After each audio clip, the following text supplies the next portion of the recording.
जय श्री राम। आज का रामायण पाठ शुरू करते हैं। तो आसन क्या, आज तो हमारा जो है जो सोपान है हमारा वही नया शुरू हो रहा है, वो है अरण्यकांड। चलिए इसके बारे में सुनते हैं, पढ़ते हैं।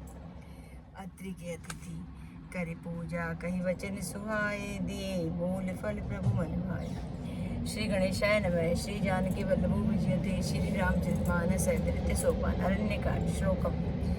मूलं धर्म तरोरिर्विवेकं जलधे, पूर्णेन्दुमानदन्दं वराग्याम्बुजं भास्करं, हृदयगन्गन् विद्वानान्तपहं तापहं, मोहाम्भ्योदर्पूगपाटे पाटन् विद्यो स्वसंभव शङ्करं, वन्दे ब्रह्मकुलं कलशं शमनं, श्रीराम भूप प्रियम्। धर्म रूपी वृक्ष के मूल विवेक रूपी सम्राट को आनंद देने वाले पूर्णचंद, वैराग्य रूपी कमल के विकसित करने वाले सूर्य, पाप रूपी घोर अंधकार को निश्चय ही मिटाने वाले, तीनों तापों को हारने वाले मोह रूपी बादलों के समूह को छिन्न भिन्न करने की विधि क्रिया में आकाश से उत्पन्न फलस्वरूप ब्रह्मा जी के वंशज आत्मजय तथा कलंक नाशक महाराज श्री रामचंद्र जी के प्रिय श्री शंकर जी की मैं वंदना करता हूँ।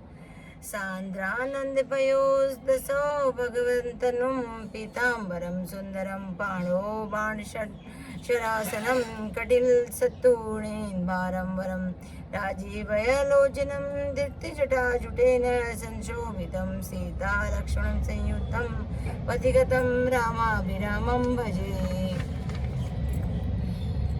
जिनका शरीर जलयुक्त से मेघों के समान सुंदर श्याम वर्ण है, आनंद घन है, जो सुंदर वत्कल पीत वस्त्र धारण किए हुए, जिनके हाथों में बाण और धनुष है, कमर उत्तम तरकस के भार से शोभित है, कमल के समान विशाल नेत्र हैं और मस्तक पर जटा जूट धारण किए हैं, उन अत्यंत शोभामान श्री सीता जी के और श्री लक्ष्मण जी सहित मार्ग में चलते हुए आनंद देने वाले श्री रामचंद्र जी को मैं भजता हूँ। राम गुण मूढ़ पंडित मुनि पावहि बिरति, पावहि मोह विमूढ़ जे, हरि विमुख न धर्म रति। हे पार्वती, श्री राम जी के गुण है, पंडित और मुनि उन्हें समझ कर वैराग्य प्राप्त करते हैं, परंतु जो भगवान से विमुख है और जिनका धर्म में प्रेम नहीं है, वो महामूढ़ उन्हें सुनकर मोह को प्राप्त होते हैं। पुर नर भरत प्रीति में गाई, मति अनुरूप अनूप सुहाई। अब प्रभु चरित सुनहि अति पावन, करत जीवन सुर नर मुनि भावन। पूर्ववासियों के और भरत जी के अनुपम और सुंदर प्रेम का मैंने अपनी बुद्धि के अनुसार वर्णन किया। अब देवता, मनुष्य और मुनियों के मन को भाने वाले प्रभु श्री रामचंद्र जी के अत्यंत पवित्र चरित्र सुनो, जिन्हें वे वन में कर रहे हैं।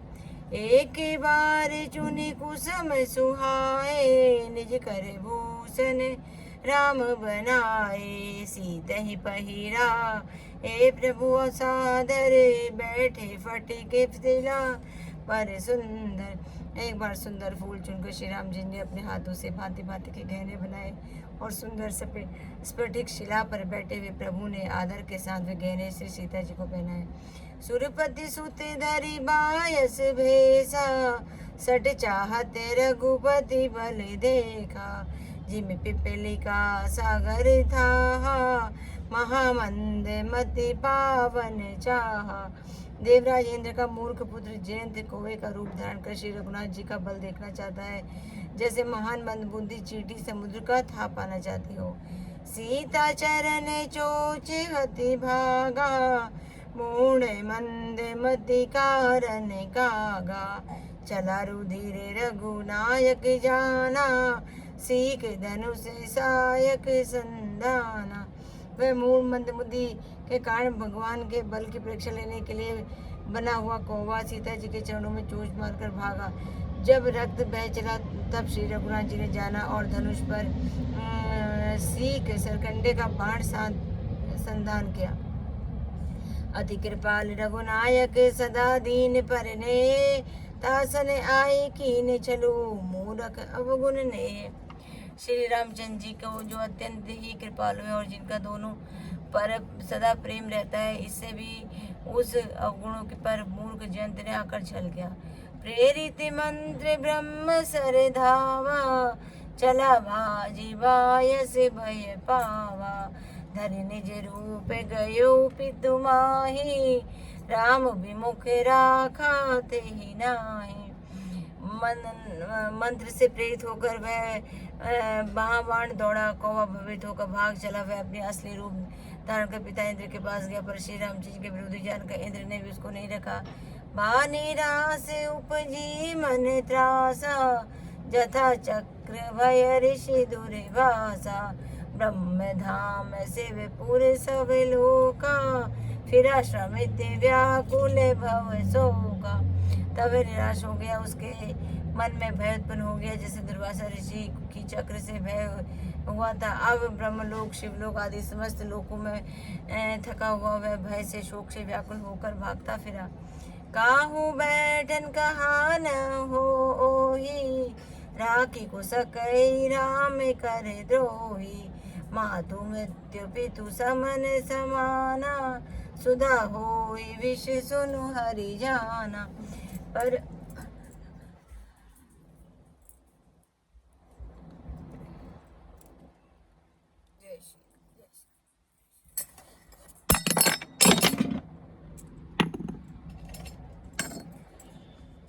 रखना तो दूर की बात, किसी ने उसे बैठने तक को नहीं कहा। श्री रामचंद्र के द्रोही को कौन रख सकता है। आकाश भूषुंडिज कहते हैं, हे गरुड़ सुनिए, उसके लिए माता मृत्यु के समान और पिता यमराज के समान और अमृत विष के समान हो जाता है। मित्र करई सति रिपु कह करनी, ता कहे विबुद नदी बैतरनी। सब जगु तहि अन लहुते ताता, जो रघुवीर विमुख सुनु भ्राता। मित्र सैकड़ों शत्रुओं की सी करनी लगने लगता है, और देवनगरी गंगा जी उसके लिए बैतरणी यमपुरी की नदी हो जाती है। हे भाई सुनिए, जो श्री रघुनाथ जी के विमुख होता है, समस्त जगत उसके लिए अग्नि से भी अधिक गर्म जलाने वाला हो जाता है।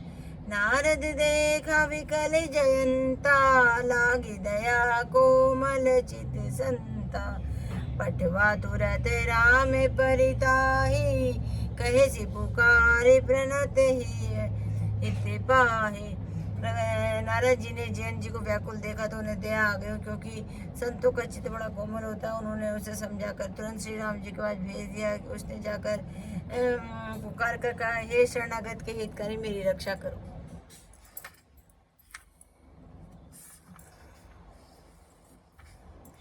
आतुर सभय गहि सिपद जाई, त्राहि त्राहि दयाल रघुराई। अतुलित बल अतुलित प्रभुताई, मैं मति मंद जानी नहीं पाई।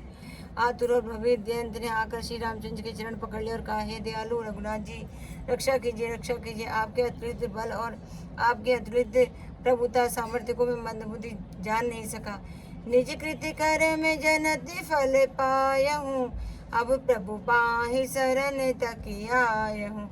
सुन कृपाल अति आरती बानी, एक नयन करी तजा भवानी। अपने किए हुए कर्म से उत्पन्न हुआ फल मैंने पा लिया। वह प्रभु मेरी रक्षा कीजिए, मैं आपकी शरण तरकस आया हूँ। शिव जी कहते हैं कि हे पार्वती, कृपालु श्री रघुनाथ जी ने उसकी अत्यंत आर दुख भरी वाणी सुनकर उसे एक आँख का बना काना करके छोड़ दिया। कीन मोह बस द्रोह यद्यपि तेहि कर बध उचित, प्रभु छाड़े उकर छोको कृपाल रघु वीर सम। जय श्री राम, जय श्री राम, प्रभु राम, जय श्री राम। आज की कथा यही संपन्न।